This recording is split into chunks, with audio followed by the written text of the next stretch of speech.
Mr. President, we need to talk specifically about the Laura Ingraham debacle. You might have seen in which Donald J. Trump spoke about how important it is to import a foreign workforce, the H-1B program specifically, H-1B visas, spoke about importing 600,000 Chinese exchange students. If you know anything about the Chinese citizenship, every single citizen of China is a vector for Chinese Communist Party infiltration, subversion, spying, we'll put it that way. And usually they'll do some form of blackmail or threats or hostage situation where here are your family members in mainstream or mainland China, rather. You're over in Illinois, let's say, studying at the University of Chicago. And we want you to report on what you're seeing in the chemistry lab, let's say, for your postgraduate program. Oh, what's that? Your sister has disappeared? That's okay. There's still time for you to submit your findings to us, and no harm will come. That's pretty dark, isn't it? And that is the issue with Chinese citizenship, and that is the issue with importing 600,000 of those. No, I'm not. I'm no. This is not MAGA. This is not America first. This is America next to last, basically. So you might have seen what's called chimping out on social media, on the news, on podcast bloggers of various right-wing characters, myself included, pointing out to Mr. President Trump, no, this is not. The future of MAGA, the future of the right, the future of the Republican Party cannot be, as Kristi Noem was saying, how amazing it is. She was also on Fox News. She was gloating about how the administration has made it easier for more people to get visas, more people to get green cards, more people to emigrate, more people to become a citizen. Meanwhile, I'm over here understanding, guys, do you know who elected you? You were not elected by people who were not citizens. Non-citizens can't vote. You were elected by citizens to make their lives better, right? Do you understand that? So this is where you realize there's a bit of a uniparty situation. The left is known for basically importing their future voting caste. Let's say California became a Democratic stronghold largely because of the importation of immigrants and the granting of amnesty. We call him Amnesty Ron, Governor Ronald Reagan, then president. And something like California's racial makeup is only 40% white. Now, look at what it was in 1960, 1970, 1980. Look at that. And what Democrats have figured out is because of their cultural Marxism orientation, the gay race communism we call it, what they will do is they will agitate and organize and agitate their, let's say, non-white, non-straight, non-male cohorts, right? And kind of create a coalition of the fringes, which is what Steve Saylor calls them. That's 60% of California, and they will ensure that they're a permanent voting bloc. You might remember the crude remarks made by President Lyndon B. Johnson about the purpose of the Civil Rights Act. Remember what that was? Remember what he said? Yeah, that's right. To create a permanent voting bloc of African Americans, aka Black people, in the United States. And now, what is it? 98% of Black women vote for Democrats every single time. Depending on what poll you look at, what candidate, between 87 and 95% of African American men vote Democrat. That's the same idea here. You import classes, individuals, groups, ethnicities that you can dial up their revenge-seeking behavior. Dial that up. And we're even seeing that now. We had Dinesh D'Souza come out as a blood and soil nationalist for India. And he's been somebody on the right for, 40 years now? Yeah. So isn't that interesting? Isn't it interesting? There's a meme of an Indian man, and it says something to the effect of, let me tell you about your country's heritage and why it includes me. That's what we're seeing from Dinesh. That's what we're seeing from Vivek Ramaswamy, who, against Dr. Amy Acton, who we are calling Dr. Amy Lockdown, I predicted more than a year ago. I predicted more than a year ago that she's going to be the one. So that's 2 years before the election. I said, Dr. Amy Lockdown is going to be the one that faces him off, and she's going to be a major threat. White, rural, GED American boomers absolutely love Vivek. I've been in a number of his events. I've met him personally. We chatted a few times. And he is absolutely beloved by that class of people because he uses Tea Party talking points. The Tea Party is still around, by the way. There are various like county and local township Tea Party orgs and groups all around Ohio, all around the United States. And it's men and women over age 65 in most cases. And they're still saying the same stuff they were saying in 07, 08, 09. And so Vivek simply comes in and checks their homework, repeats it, regurgitates it, repurposes it, and now he's a Republican hero, conservative hero. It's really easy. Dr. Amy Lockdown, meanwhile, is an abortion enthusiast, unlike any other. She was the woman who, together with our Rhino of a governor, that stands for Republicans in name only, our governor, Mike DeWine here in Ohio, they shut down Ohio. They wiped out so many businesses that if you look at their storefronts 5 years later, they're still empty. I know several people who had enormous sums of money that they had invested in businesses in Ohio, small businesses. They opened them in 2018, 2019, and now they're gone. And no, literally, not just the businesses, but the families. The families moved.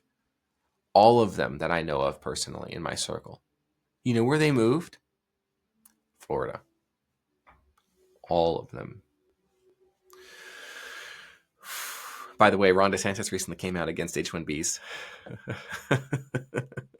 I think he's doing a little jockeying for a position, you might say.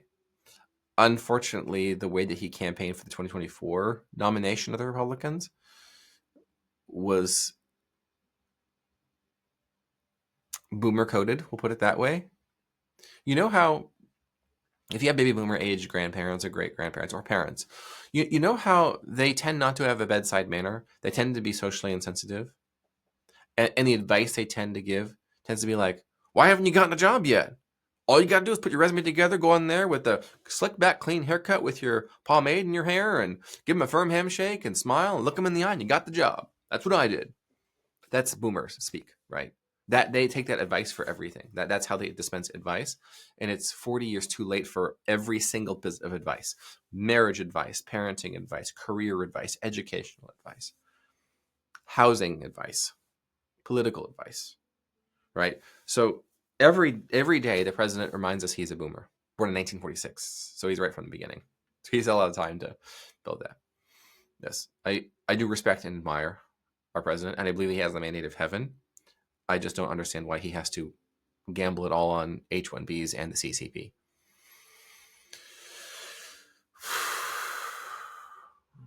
You understand why the CCP is so popular, right? Why Mao came to power? And by the way, his reign was 50 years. 50 years. The 1920s to 1970s. If you look up his early life, you can read about it in the Inhumans book right here. 50 years, Mao was politically active, organizing, agitating, slaughtering, governing, ruling, torturing, murdering, centrally planning. You know why he was so popular amongst the peasantry, the serf-like populations, the coalition of the fringes that he himself built amongst the rural communities, the outcasts, the lost, the broke, the poor, the damned? Do you know why? Look up China's Century of Humiliation, the 19th century. Look it up. You remember about the Opium Wars, right? The opium dens, right? Great Britain, British Empire, the United States even. Look up the Boxer Rebellion, or just read the dang book on the Inhumans book.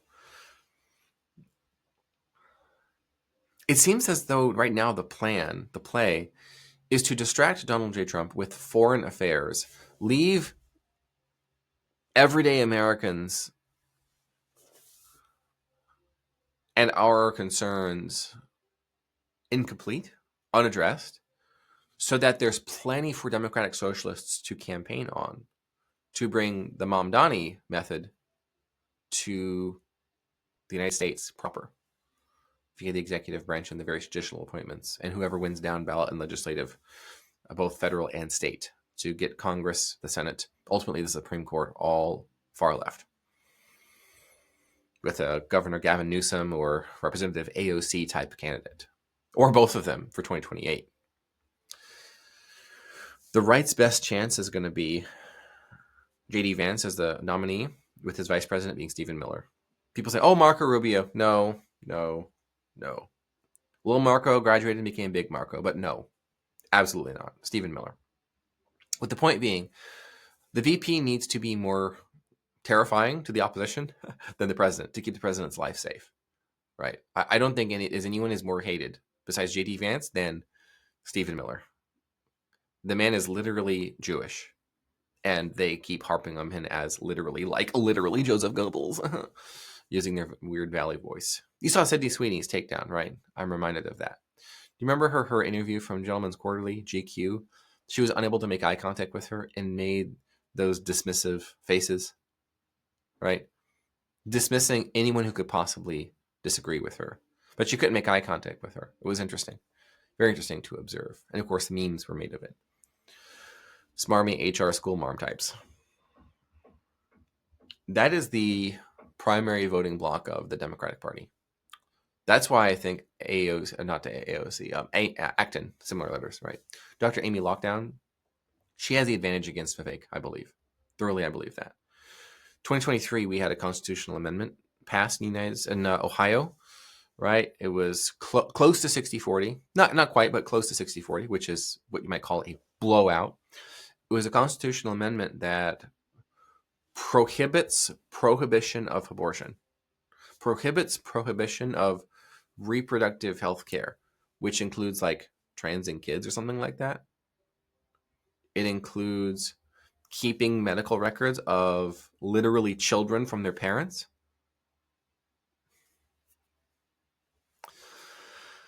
That's Dr. Amy Lockdown's constituency.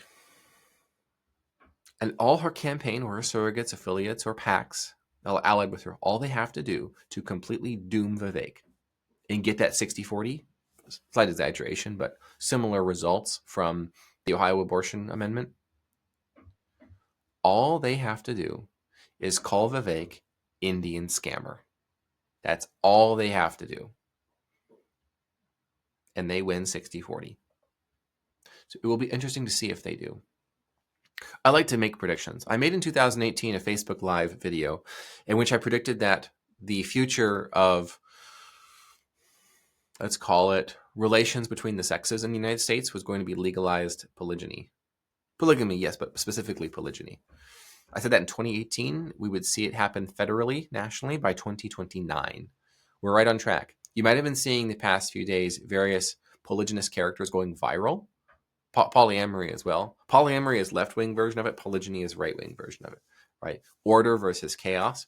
But it's the same idea where the men at the top have their please, have as they please. They have their pick. They have their choosing. We've gone from Oberfell to Oi boy fell in love with 2 or 3 women. Okay, that was a terrible joke. But love is love, am I right? Love is love. All the polygyny activists, all they have to do is simply use left-wing talking points from homosexual marriage activism. All they have to do is do that. That's it. And because it's precedent, they can't deny it. They can't. By 2029. By the way, we're already seeing there's a Massachusetts township, I believe, and then I think it was either Quebec or Ontario. They legalized Massachusetts. By the way, Massachusetts, 2004 was first for gay marriage. So we're tracking. You could look this up if you want to, or fact check me in the comments. But a Massachusetts town, village, township, something like that, has they have de facto legalized something like plural marriage involving 3 people, which is kind of like the polyamory thing, right? The triad situation. That's usually 2 bisexual women with a heterosexual male, right? I know several people who have that arrangement, by the way. I'm not speaking, I'm not exaggerating. I'm not speaking with a description of their relationship that is not exactly what it is. And that's what it is. That's the future, by the way. And interestingly enough, that's currently what we're seeing. You might have seen these guys like Homath, now he's Psych Math is his new name, Dr. Orion Taraban, Psychax. They talk about how men at the top, so to speak, the top 10% of men have their pick of 90% of women, top 20%, top 80% women, something like that. That is the economic situation that is, or I should say the economic exchange, the value exchange, where most men are attracted to most women, but most women are not attracted to most men, right? There's a few men up here that all the women want right here, right? But then the women who are down here that's what the rest of these men have to pick from, right? So if you look at men versus women, I think it's under 40, sexually active in the last year, twice as many women to men have been. That's this right here, right? The few men with all of the women. This is the arrangement where, as economic pressure worsens, as inflation continues, what has been the value of relationships and men liking to play the field and having a rotation, spinning plates, having multiple lovers, having these triads, we're going to see the federal government get involved in that because of the insolvency of Social Security. It's going to be Generation X, by the way, who does polygamy first, because they already do polygamy and polyamory. That's the like 45 to 56, 7, 8, 9, somewhere in there, right? Kind of like part of the, not really midlife crisis, but like the midlife rebrand of, we raised our kids. Why not enjoy ourselves the rest of life? My wife's a unicorn. Let's go bring in a third, right? That's the future, and that's how we're going to get legalized polygyny, I believe, by 2029 ish, somewhere in there. There's going to be one case that works it all the way up to the Supreme Court, and it's going to make it legal, and people will not know what to do with themselves. So that will be interesting. I expect by 2029, in much the same way that I expect Dr. Amy Acton to be far more competitive than the right understands. The wild popularity of Vivek is doomed when they call him Indian scammer. That's all they have to do. And it ought not be Amy who does that, because that's racist and offensive, right? But they don't care. So they'll have some PAC or advocacy group or something viral going on, some viral campaign on TikTok or Instagram or whatever, to make sure all the kids come out. And all they got to do is run through a number of Indian scams that have happened throughout Ohio that have gotten your parents or your grandparents. You're going to go to the poll and you're going to look down and you're going to see Ramaswamy Vivek. And you're going to vote for Amy Acton. Sorry. But that's the persuasion game that the right has to understand. I think the right needs to understand this play for 2028. Distract Trump with foreign issues, leave domestic issues unaddressed, have guys like J.D. Vance and Stephen Miller, who are like two of the only people in administration who understand what time it is.